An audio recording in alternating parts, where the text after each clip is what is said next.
Okay. Yes, good afternoon. Yes, I think you can hear me. I can hear myself. Obviously, I'm not Amy Doherty, Amy Doherty from the UK Met Office, who was actually meant to give this presentation. She's the project manager for our climate modeling user group, but due to the death of the Queen, the civil service has to respect the national mourning, and obviously she couldn't travel, so I'm standing in.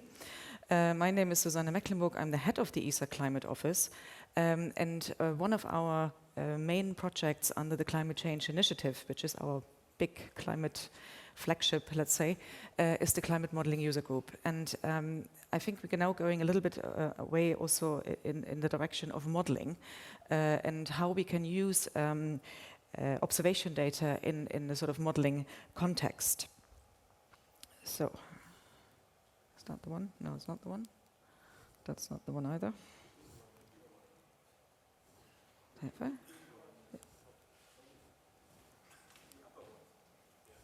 Ah, okay, sorry. Yes, well, that wasn't, yeah, here we go, it's good. Sorry. So the Climate Modeling User Group is something that has been part and parcel of the Climate Change Initiative since right at the start. We always wanted to make that link to the climate modeling community, so basically bring our observation data that we are producing under the Climate Change Initiative into the climate area. And so this contract has been running for almost 10 years now, has been achieving quite a lot of things, and I will show you some examples on this one. But I think that the main objectives of CMAC really is to make that link between the observation and the modeling communities and make these CCI data that we are providing accessible for climate modelers and climate researchers. This is sort of the basic mission statement, I would say. What we really do is we create an interface between all our individual climate data records based on the ECVs defined by GRECOS and so on. At the moment we have 22 of them. This is, why we don't address all the 60% of that you can measure is partly user requirements, partly maturity of available space data, obviously, and partly, of course, of the funding, because this is an optional program under the European Space Agency's Earth observation program. So we have ask our member states for their support. And so on the top, you see all the different ECVs that we are currently addressing. To different degrees of maturity, let's say. We had 2 phases, so the most recent one have only been running for 3 to 4 years and are still in the process of becoming sort of pre-operational, let's say. And then on the bottom you see actually the CMAP consortium. So it's led by the UK Met Office. As I said, Amy Doherty is the project manager. The science lead is Richard Jones, as you probably know. And it basically combines all the major, let's say, climate modeling outlets in Europe with different types of expertise, and so addressing different ECVs in their work, in their daily work.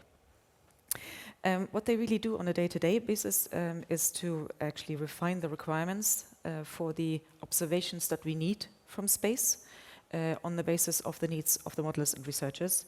They provide the sort of technical knowledge and know-how and background to the CCI projects, and we have something called the Climate Science Working Groups, and these are sort of consortia in which we combine different ECV projects that then collectively talk to a particular modeling group, and I'll show you some examples later.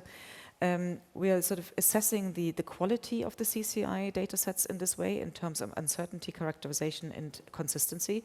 Very dominant point for all the modeling community, that the different data sets that they're using are actually amongst themselves consistent to be actually inserted into the models. And of course, this also eventually leads to promoting and reporting on the applications of the CCI datasets, for example, also in the reanalysis, environmenting, and so on. So it's a wide range of activities that CMAC has to cover. There's a lot of output that you can actually access from our website, climate.esa.int. You will find there all the user requirement documents. You will find all the summaries of surveys, for example, of the scientific exploitation reports that we're doing with specific users. You will also find details of how we are linking to climate services, so for example to ECMWF and C3S, and so on. Right, this is maybe the major interesting thing for you here. I want to show you two examples. In this particular one, we are looking at the ocean variables in particular. So we're combining SST, sea level, ocean color, sea ice here. And what we're actually doing is that we're using them in ocean models and assimilate them into ocean models, basically to see whether the data sets are consistent with each other, and whether this sort of consistency of physical biochemical relationships in the reanalysis assimilating is actually happening when we are combining these different data sets. And then that gives us an indication of the impact of using these CCI data sets in the whole estimate of the ocean carbon cycle, for example. And the result from this particular study is that we have quite a good consistency between the four data sets that we actually have been using. It's also showing that it is resulting in an improved reanalysis, which is interesting to see.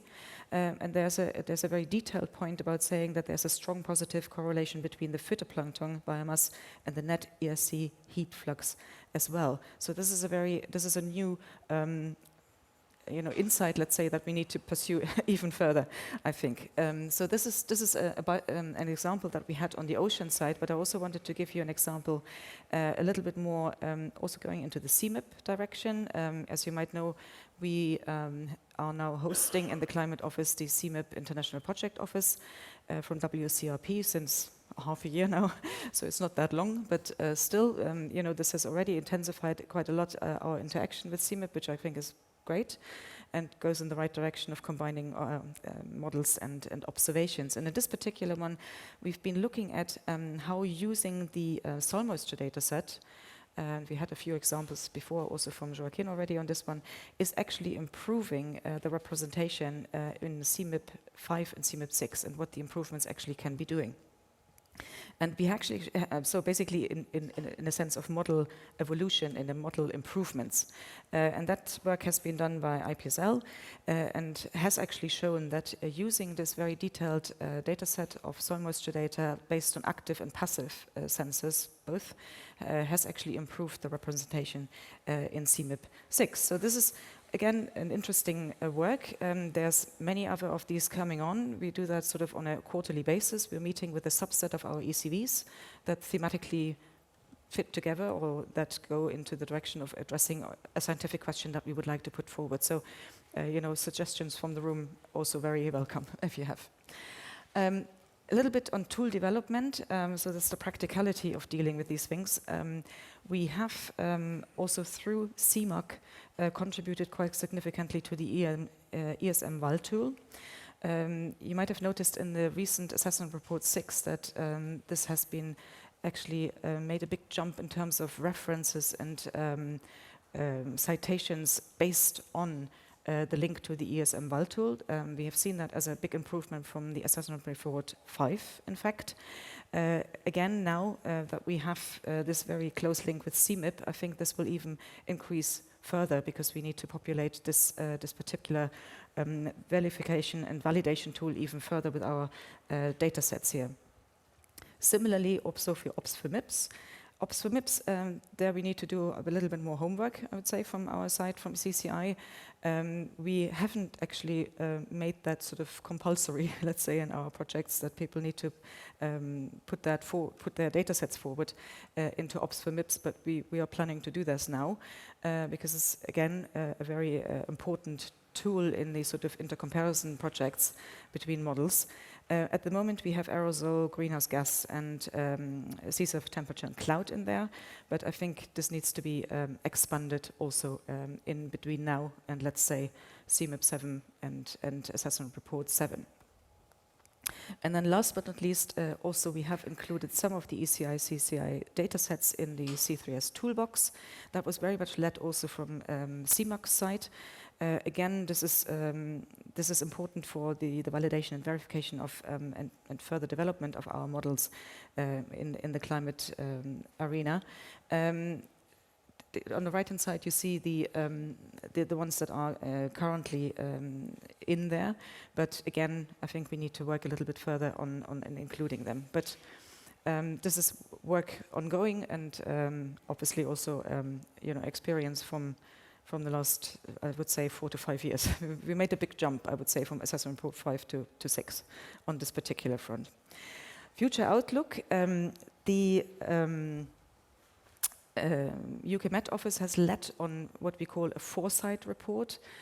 We commissioned that from ESA to help us in the run-up for our new climate program that we are presenting to our member states at the end of this year.